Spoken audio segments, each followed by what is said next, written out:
So if you really want into Torchlight, what I would say is that go into it scaling in, little chunks at a time. That's going to be the way that you end up being successful at something like this. Because what's going to happen with something like Torchlight, let's just say that you get in with a starting position. Let's just say that I'll break it down to you.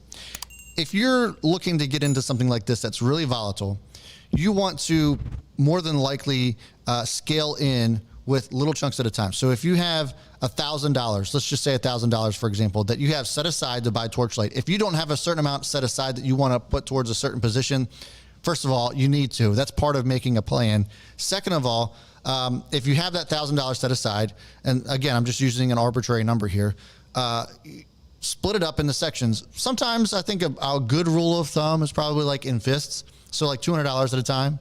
You can make it whatever you're comfortable with. It could be 10% at a time of that money, and you're just scaling at $100 at a time with that $1,000. Some people even do it in quarters, $250.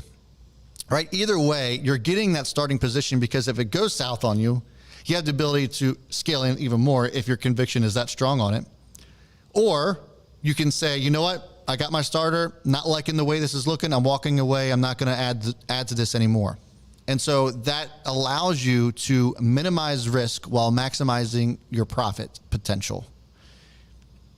It's not financial advice. I'm just saying it's worked for me for many, many years. It's just my own personal experience and how I've been able to do things and how I've been able to get to the point to where I am in my investing career. It's how I was able to do it for a living for a period of time.